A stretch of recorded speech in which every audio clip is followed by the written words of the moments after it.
Okay, good evening and welcome back. I am Dr. Renee, and I would like to continue what I started. I was talking about kingdom living, how we need to reset our attitude. And I want to begin by just giving a quick review of what we talked about previously, just in case you didn't hear the word before. But anyway, let's see. In Lucia 17, 11 through 19. Here I will begin reading at verse 11. Now on his way to Jerusalem, Yeshua traveled along the border between Samaria and Galilee. As he was going into a village, 10 men who had leprosy met him, and they stood at a distance and called out in a loud voice, Yeshua, Master, have pity on us. And when he saw them, he said, go show yourselves to the priest. And as they went, they were cleansed. And one of them, when he saw that he was healed, came back praising Elohim in a loud voice. And he threw himself at Yeshua's feet and thanked him, and he was a Samaritan. Yeshua asked, were not all 10 cleansed? Where are the other 9? Has no one returned to give praise to Elohim except this foreigner? Then he said to him, rise, go, and your faith has made you well. It is so much in this. When Yeshua was talking and dealing with these 10 people or 10 lepers who were severely, highly contagious, he gave a word from a distance. And we talked about that before, and we know as we studied before that lepers were very contagious. They had to stay outside of the camp. They had to walk around saying that they were unclean. They had to cover their mouths, and have their hair unkept, wear torn clothes, all of this so that everyone would know that they were highly contagious and that no one should come near them. And so we see that Yeshua, he healed them as he spoke his word, and he asked a question. He asked, were not all 10 healed? Because only 1 out of the 10 came back. And so previously I was talking to you about the Hebrew alphabet 9, the number 9, the Hebrew alphabet that goes with that number is Tet. And so when we're thinking about this Tet, the ancient Hebrew Madu Neder picture that goes with it is a snake in a basket. It's a picture of that. And so what does the snake represent? Well, this snake is telling me that I have a choice to do something. Well, I have a decision to do something, and I need to do something right, or I have that choice to do something wrong. So we see clearly that 9 out of the 10 chose to do something wrong, which was not to give Elohim praise. And so there was one thing that we talked about dealing with the 10 lepers. Out of all of them, only one of them, all of them were healed, but only one of them was made whole. And so what was so different about that one was his attitude. And so our attitude can make a big difference, a huge difference. And so we talked about how we must break the cycle that's keeping us bound.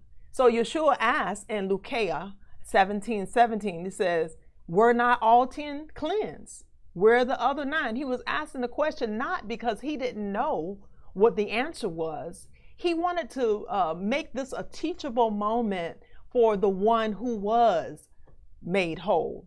And he asked, has no one returned to give praise to Elohim except this foreigner?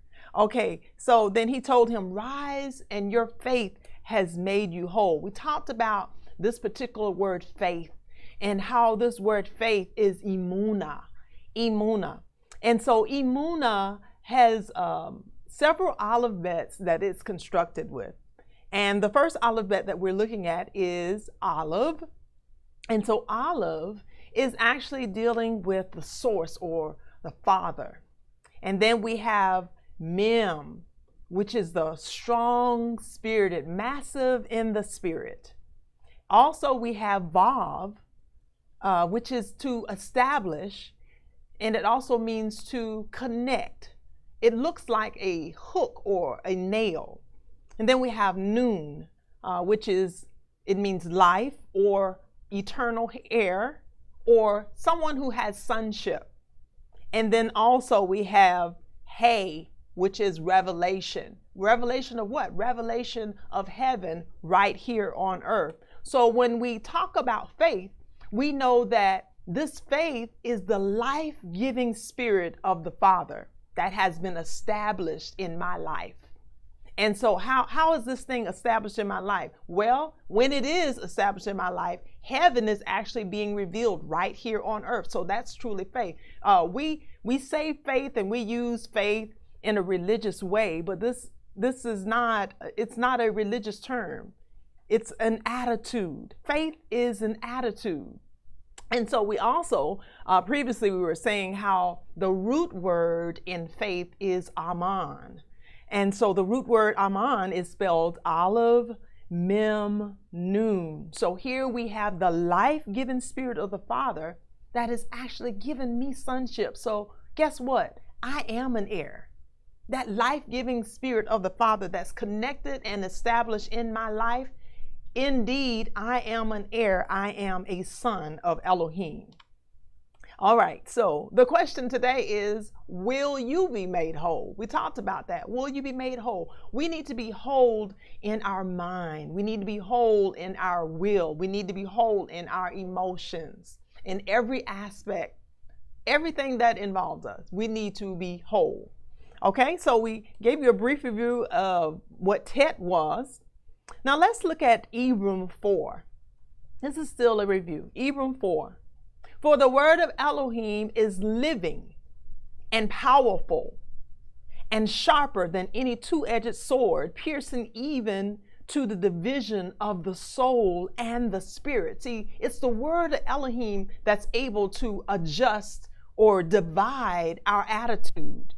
It's the word of Elohim that's able to do that. And then it goes on and say, and the joints and marrow, and it is a discerner of thoughts and intents of the heart. So it's dealing with my attitude. All throughout this scripture, I'm seeing how the Father's word is dealing with our attitude.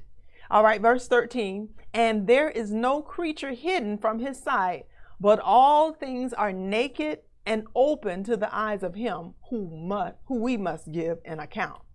All right, so here it is. We must be willing to change our attitude to experience the full manifestation of what Elohim had for us. So there were 10 lepers, but only one out of the 10 was able to experience that fullness. So we don't need to just stop with the healing. We need to be whole in every aspect of our being. All right. Now here it is. Let me get some water. Okay, let me read this. We must break free from the spirit of religion and allow the word to change our attitude.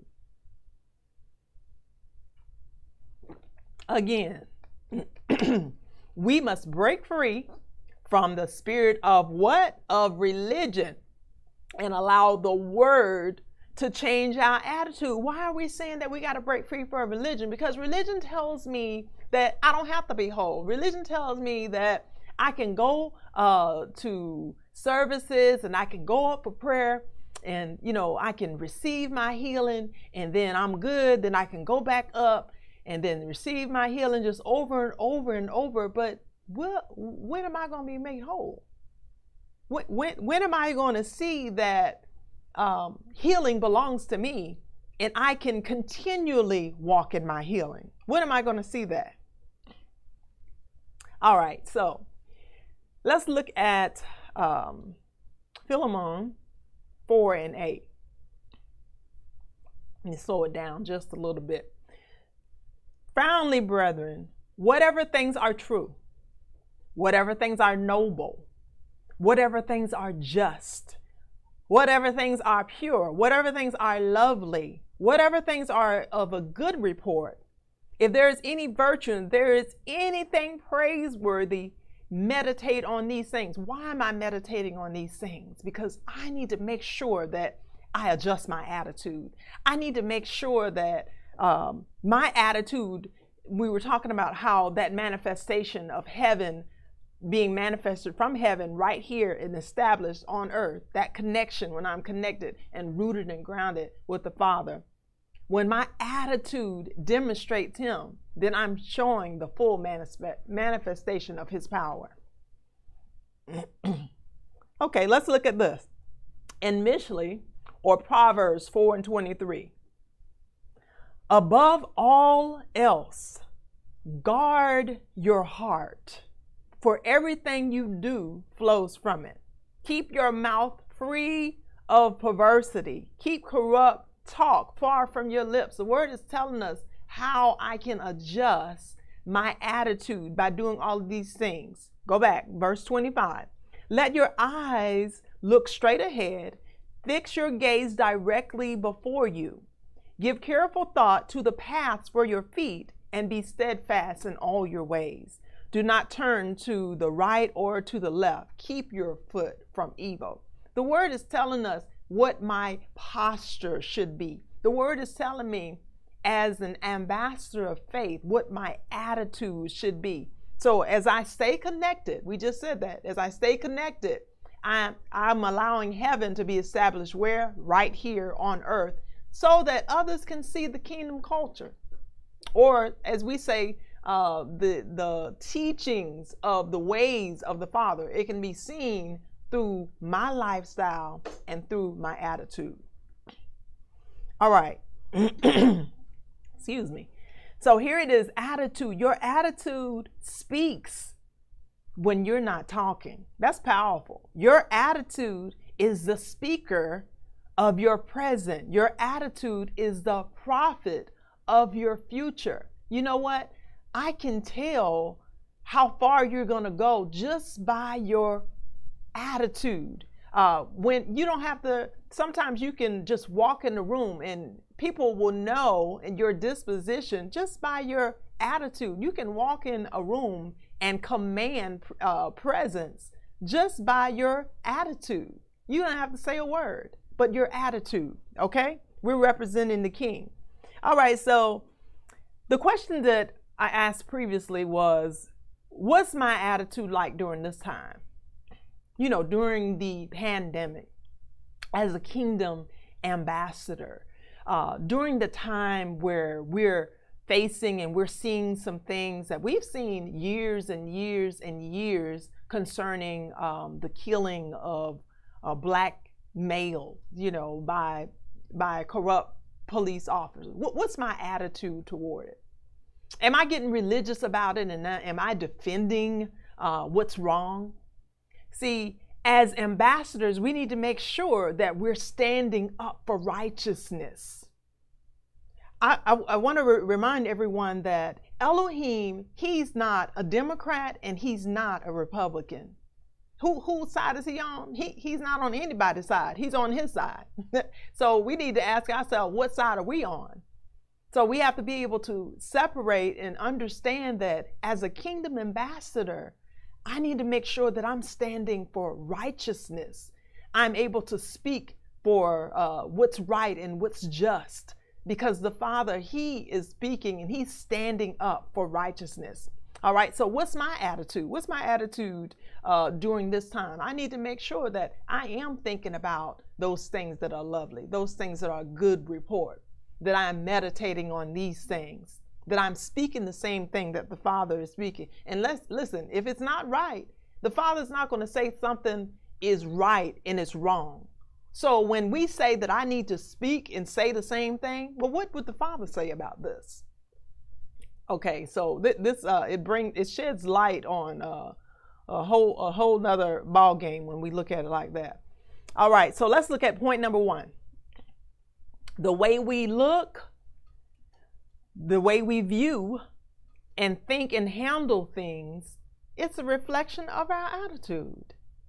See, I can't make decisions based on other people or what they think. I have to make decisions based on what the word says. So the way I'm thinking, there's a source to that. If I'm connected to the source, then my thinking should be renewed, and I should be saying the same thing as the Father. So in Philippians, or Philippium 2, in verse 4, it reads, "Look, each of you not only, let each one of you look not only out for his or her own interests, but also for the interests of others." So this is telling me that I don't need to have a selfish attitude. I need to think about others. And when I think about other people, then I'm not doing things to hurt other people. So that speaks miles into what we're dealing with in the different situations, the things that are coming up in life right now. I need to think about other people, not just myself. All right. So verse 5, it reads, "Let this mind be in you, and which was also in Meshiach Yeshua, who in being in the form of Elohim did not consider it robbery to be equal with Elohim, but made himself of no reputation." What was his attitude like? He had an attitude of humility. He's saying, never once did we ever read when Yeshua said, "You want me to do what? You want me to go down there with them? I don't want that body." We never heard in the verse, and let's go back to the scripture. Verse 7, it says, "But he made himself of no reputation, taking the form of a bondservant, and coming in the likeness of men, and being found in appearance as a man, he humbled himself and became obedient to the point of death, even the death of a cross." That's huge. That's huge. We need to make sure that we maintain that attitude of humility. Okay, so we also talked about 3 attitudes to avoid in relationships, business, and ministry. And I added one more. There are several attitudes that we need to avoid, but we want to talk about this. This is a review, and then we're going to get into what we have further. The attitude of Cain. And we know that Cain was only concerned about himself. He didn't consider his own brother. Cain was the one who promoted himself. He was arrogant, refused to repent, and he was even willing to murder to get what he wanted. Isn't that familiar? That's like 2020. That's right now. People are willing to murder to get what they want. People are willing to kill another person. Why? Because they had the same type of attitude of selfishness that Cain had. So whatever is in you will come out when the pressure is applied, whether it is good or bad. I'm reminded of a few years ago. It was about 6 or 7 years ago, when I ended up going to the emergency room because I was having some tightness in my right arm, and it was a muscle spasm. I didn't know what was going on, because normally everything is good. So this particular day I went, and just a long story short, just want to show you what pressure can do for you. So I heard a report from the doctor, and he said that there was something going on with my lungs. So at that particular time, when the doctor made the announcement to everyone in the waiting room, and my mom was there at that time, she said, she was looking like, "Oh my goodness, I don't know what she's getting ready to do." The doctor made the announcement. He was like, you have blood clots in your lungs. And I'm looking at him like, first of all, did you really just announce my diagnosis to everybody in the room? That's what I'm looking at him like, what? So that was my first reaction. And then the second reaction, I'm thinking, okay, now is the time for me to be that woman of faith that I say that I am. Now is the time. I have 2 choices. I can either believe what the Father says, that I am the healed of Yahweh, or I can just fall out and just cry and just have a fit and everybody will be, oh, are you okay? Are you okay? Some people, oh, are you going to be okay? Oh, I know that's terrible. Yeah. So whatever is on the inside of you, that attitude is going to be pushed out of you, especially when pressure is applied. You really don't know what type of faith you have or what type of attitude you have until you go through some trials and tribulations and different things in life. And then you'll see what's really on the inside. And then we get to see, I didn't realize that that hole, H-O-L-E, was there. So we need to make sure we plug that hole with the word of Elohim so that when pressure is applied, there are no holes. There's nothing sprouting, just like a water hose. When the pressure is applied and the water just comes out where you didn't even know there were holes in it. That's what it's like when we are not walking in faith. We see what's really on the inside of us. Okay, so let's get back to that. All right, so now here's the next attitude that we want to make sure that we avoid in relationships, business, and ministry. The attitude of Absalon.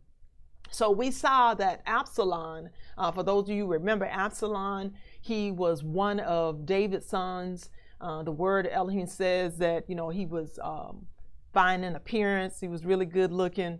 But it also tells us that he did not honor his relationship between he and his father. And he decided to draw people to himself instead of allowing them to go speak to the king.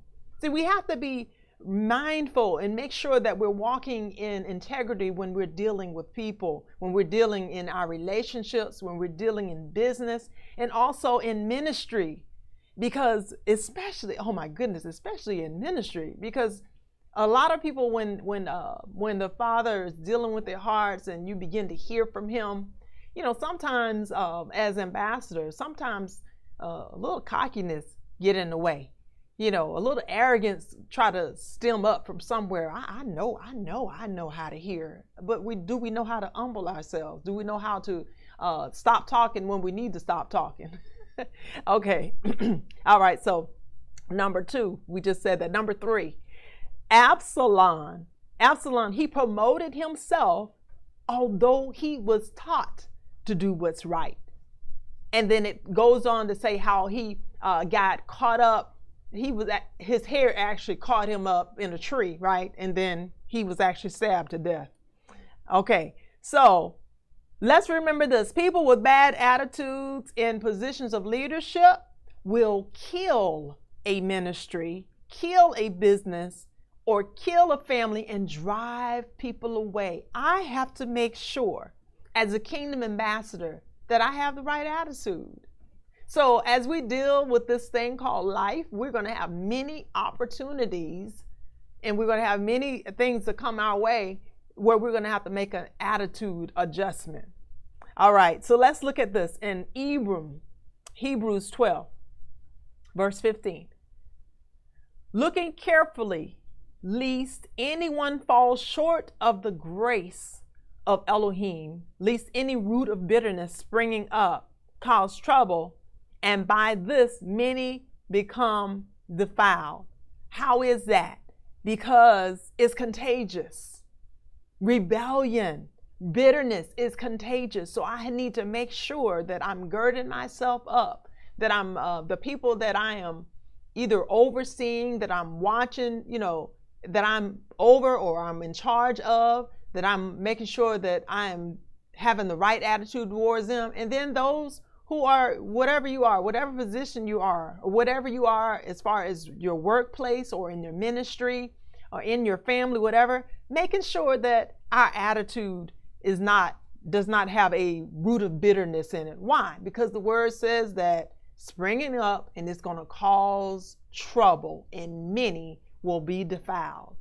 Usually the ones that's defiled are those that are closest to you because they're going to be more sensitive. Oh yeah, those that we have more influence with. All right. And then it goes on and talks about the attitude of Esau. And so, but we're not going to deal with that right now. Okay, so this is a review. Let's look at the attitude of Korah. We talked about the attitude of Korah and how Korah was one of the leaders. He was he had a lot of influence in the community. Okay, he was a leader who spoke against Elohim's leaders. See, this is where we really need to watch it. This leader, he became too common with Moshe. He got filled with pride and rose up. Not only did he rise up, but it says that 250 people, other leaders, who were very influential. Ooh, can I say that word? Say that word for me. Influential. There it is. I thought I was going to do something else. But anyway, they were very influential. He was able to persuade them to speak against Moshe. And you know what? The Father caused the ground to open up, and they went to hell alive. And so some people are saying, well, I know a lot of people were doing a lot of things and the ground hadn't opened up. Oh, it's going to open up. It may not open up like you think it's going to open up, but devastation is coming if repentance does not come. All right, so you can go back and read that in Numbers 16. Okay, so we need to make sure that we stay focused and keep a posture of humility with our boldness. We are bold. We are bold, but we are still supposed to be humble in our boldness. All right, so let's move on. Here's another attitude that we want to avoid. And this particular attitude is strife. In Bereshit 13 or Genesis 13, it says, some people, listen to this point, some people are looking for what they can get from you, and then strife clogs the channel for grace to flow into your life. We're going to deal with that because it says strife clogs the channel for grace to flow in your life. Grace is the ability to keep the instructions of the word. That the word of Elohim gives us that ability, but if strife is there, there's going to be a blockage. All right, so let's look at verse 5. It says, now Lot, who was moving about with Abram, also had flocks and herds and tents, but the land could not support them while they stayed together, for their possessions were so great that they were not able to stay together, and quarreling arose between Abram's herders and Lot's. So Abram said to Lot, let's not have any quarreling between you and me, or between your herders and mine, for we are close relatives. See, Lot was Abram's nephew. Is not the whole land before you?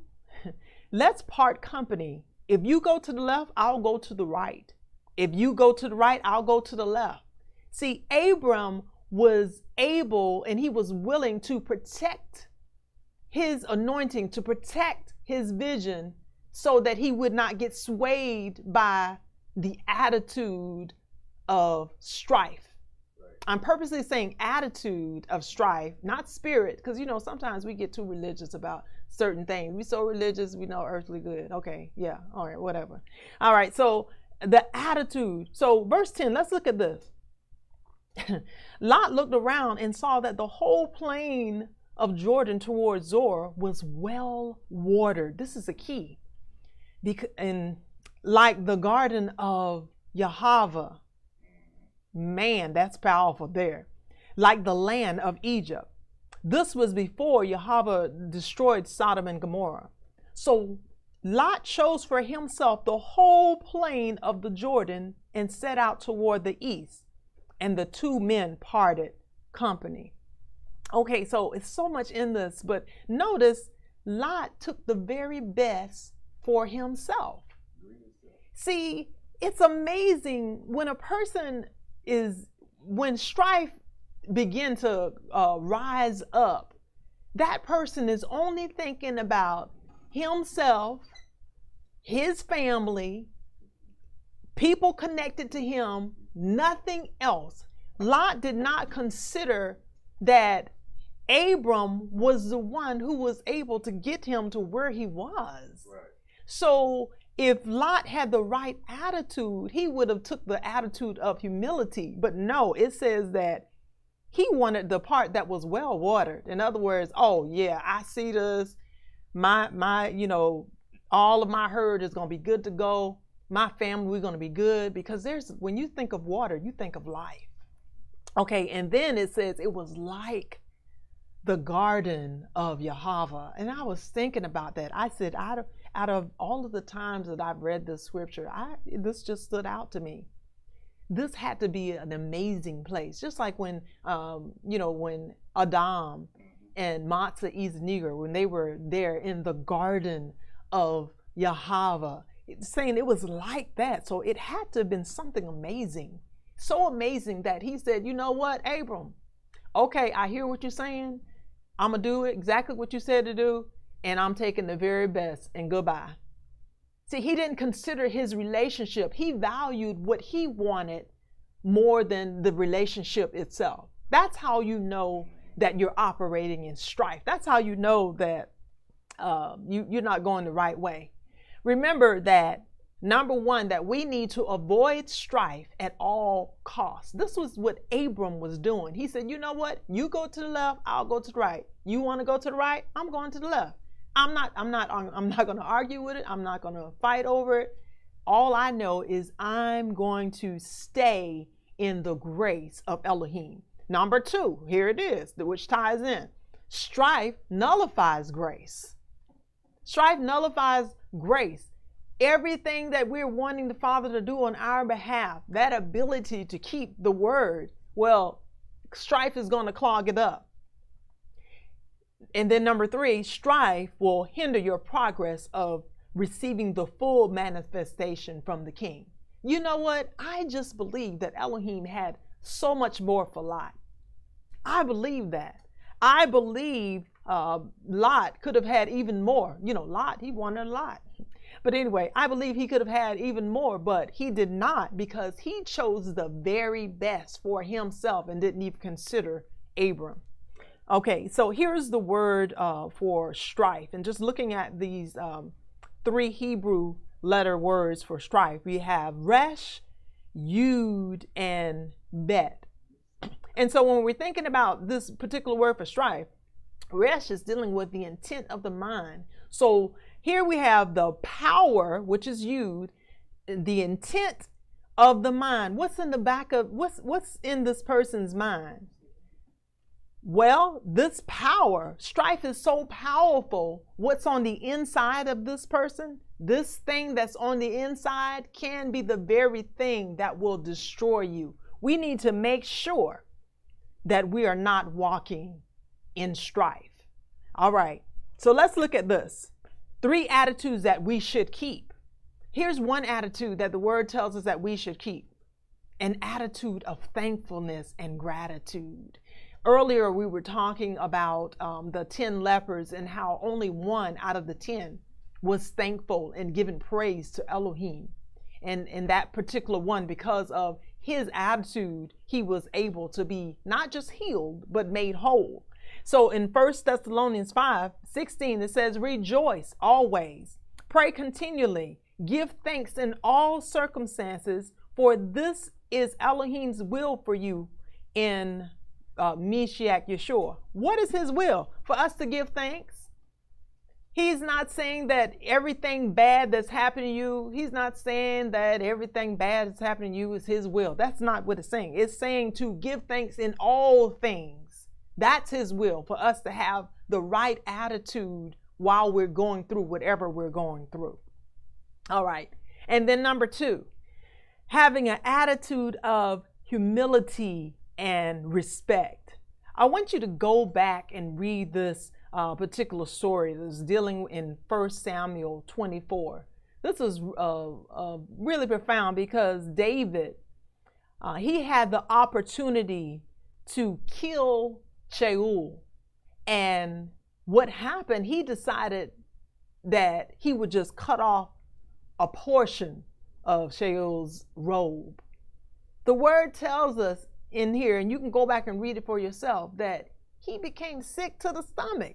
He was like, how could I even touch How could I even try to attempt to touch Elohim's anointed? So it's so much in that, but he respected him so much. He said, you know what? I'm gonna let Elohim deal with him.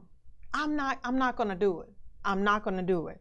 All right. And then number 3, here's the third attitude. The attitude that is willing to change and break free from man-made tradition and embrace the precepts of the kingdom of Elohim. You know, religion is so powerful until it has the ability to keep people hostage years after years after years after I say years after year after year. Elohim is saying, you know what? I'm not even going that way, but that's the way that you have chosen. So go ahead. When we begin to grow in his word and understand his precepts and his principles and his ways, our ear develops. Like, okay, this is your mindset. Okay, I see. But then if I decide to embrace my way, my ears are clogged up. I'm going to keep holding on to what I want to hold on to the thing. Oh, I know that that's right. I know it's wrong. If it's not in the word, it's wrong. If it's not according to his principle, his precepts, his ways, his way of thinking, it's not the way we should go. So we have to be willing to change and willing to break free. All right. So what is our posture? Our posture is a posture of humility and a posture of boldness. I want you to look at this in Marcus, which is Mark 7, verse 5. It says, so the Pharisees and teachers of the law asked Yeshua, why don't your disciples live according to the traditions of the elders instead of eating their food with defiled hands? And let me just insert this. So at this particular time, they would have a hand ceremony ritual. It's not just talking about washing your hands. We know we're supposed to do that. It's not talking about that. It's talking about what they were doing. They were washing the cup and doing this and doing all of this, all of these rituals and doing. The Pharisees and the teachers of the law asked Yeshua, why y'all not doing that? What's going on? What's going on with that? Okay, verse 6. And he replied, Isaiah was right when he prophesied about you hypocrites. As it is written, these people honor me with their lips, but their hearts, watch this, the attitude of their hearts are far from me. They worship me in vain. Their teachings are merely human rules. You have let go of the commands of Elohim and are holding on to human traditions. This is what it's like when I am so wrapped up into, here it is, when I'm so wrapped up into doing whatever I want to do, doing whatever holiday that I think is fine. You know, oh no, we've been doing this. There ain't nothing wrong with doing that. Ain't nothing wrong with celebrating Christmas. What's wrong with y'all? Y'all just getting too deep. So when did Yeshua celebrate it on December 25th?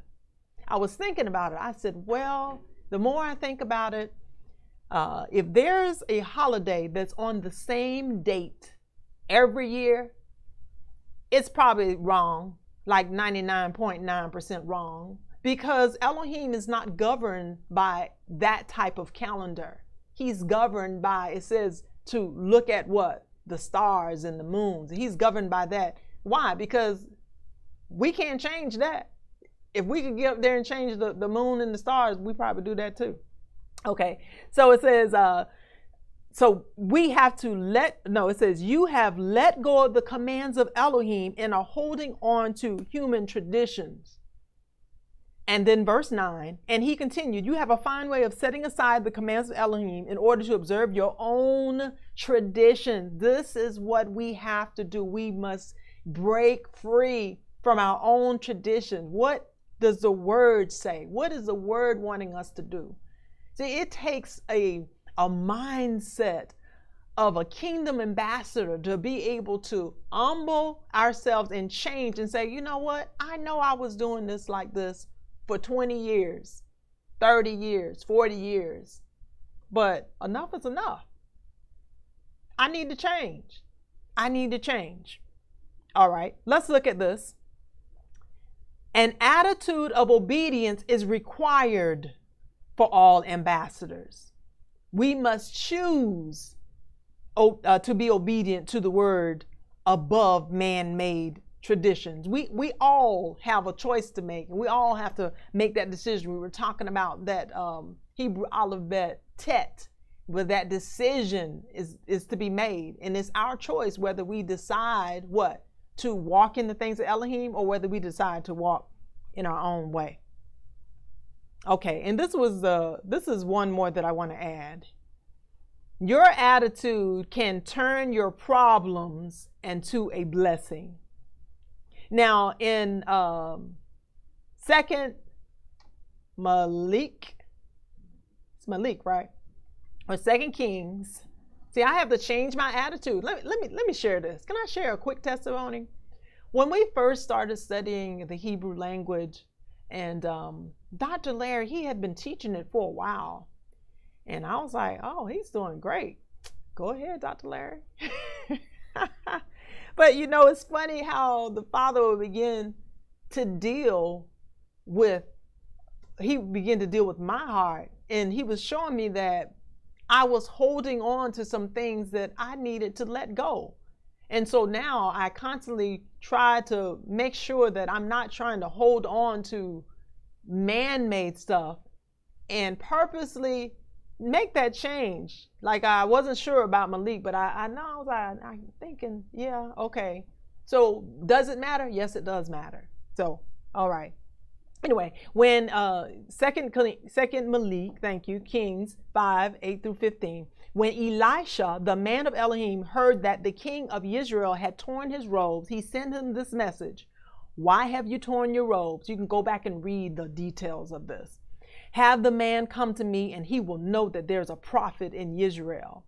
So Naaman went with his horses and chariots and stopped at the door of Elisha's house.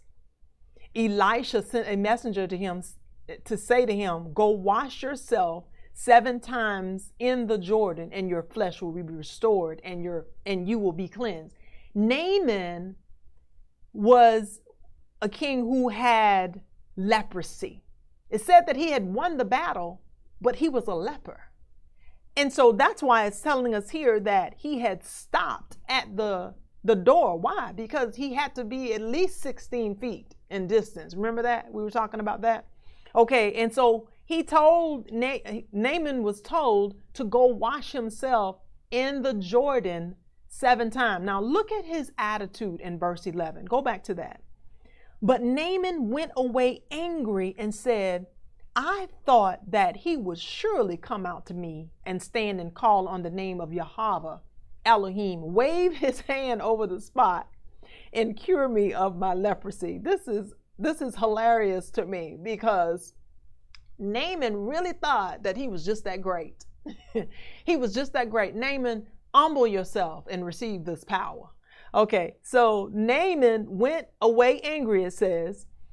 And so it says in verse 12, are not Abana and Pharpar, the rivers of Damascus, better than all the waters of Israel? Couldn't I wash in them and be cleansed? So he turned and went off in a rage. Look at his attitude. He was saying that the Jordan River was so, it don't even look clean. Look, what about those clear rivers? Can I go into something like that? You want me? Listen, Naaman, you're nasty.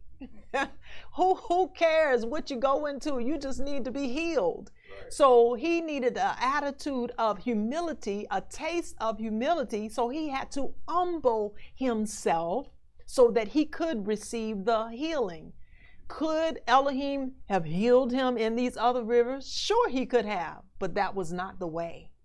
So there was a way that he thought that he should have gone, and that way was the wrong way. He was thinking that, he said, couldn't you just spread your hand over that area and then I just be healed. He wanted something great and wonderful and magnificent. No, get down in the dirty and be healed. All right. So it says that he went off in a rage. Go to verse 13, please. Naaman's servants went to him and said, "My father, if the prophet had told you to do something great, here it is, would you have not done it? How much more then when he tells you, wash and be cleansed?" We need to make sure that, okay, it said wash and be cleansed. So he went down and dipped himself in the Jordan 7 times as the man of Elohim had told him, and his flesh was restored and became clean like that of a young boy. That is amazing.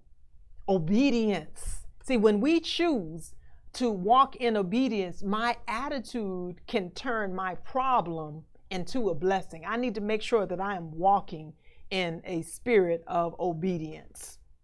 All right, let's look at this one. I'm almost out of time. I think I'm out of time, but I wanted to share this last point. Dr. Larry, is that okay? Yeah. All right. And this last point is your attitude towards others will determine their attitude towards you. This is really important. Your attitude, we've been dealing with attitude. In Bemidbar, I don't know if I pronounced that correctly. I'll have to check it out. Numbers 13 and 30. Then Caleb silenced the people before Moshe and said, "We should go up and take possession of the land, for we can certainly do it." See, your attitude is the speaker of your present, the prophet of your future. Remember that. Verse 31. But then the men who had gone up with him said, "We can't attack those people. They are stronger than we are." See, they had an attitude. This is how they saw themselves. 32. And they spread among the Israelites a bad report about the land they had explored. They said, "The land we explored devours those living in it. All the people we saw there are of a great size. We saw the Nephilim there, the descendants of Anak come from the Nephilim, and we seem like grasshoppers in our own eyes, and we look the same to them." This is important. So how you see yourself, that's how others are going to view you. It's important that I have the right attitude about myself, that I know who I am, that I know who I'm representing, especially during this time of chaos that's going on in the world. Remember, we're in the world, but we're not of the world. Therefore, I should not be responding like the world. "Oh, I don't know what no, stop." It had to come out one time. That stop had to come out. Nope. I got to make sure that my posture is right. And listen, is Elohim tripping? Is he scared about anything? Well, Elohim, he in heaven. Well, guess what? We're the ambassadors that's here on earth. And we're representing him. And since we're representing him, we need to talk like him. We need to be wise like him, say what he's saying, and just be fully obedient to his word. All right. So I just want to close with this, and you can put this point up. Now is the time. Now is the time to change our attitude. Our attitudes can give us an exceptional perception in life. A positive attitude will cause us to raise or to be raised or to rise above the situation or the circumstance. Listen, we can change the world around us when the world around us has not changed, just by attitude. So for those who are watching on today, I just want to just encourage you, just continually be prayerful. Pray his word. Seek the mind of Elohim. What is it that he has to say? What is it that he wants us to do? What's my posture? My posture should be a posture of boldness, yet a posture of humility. All right. So I just want to encourage those who are watching. Remember, we want you to subscribe to our YouTube channel if you have not already, EOFKC. And then also for those who are following us on Facebook, remember to share this. We are so elated that you were able to join us once again. And we want to say shalom to you. Be blessed.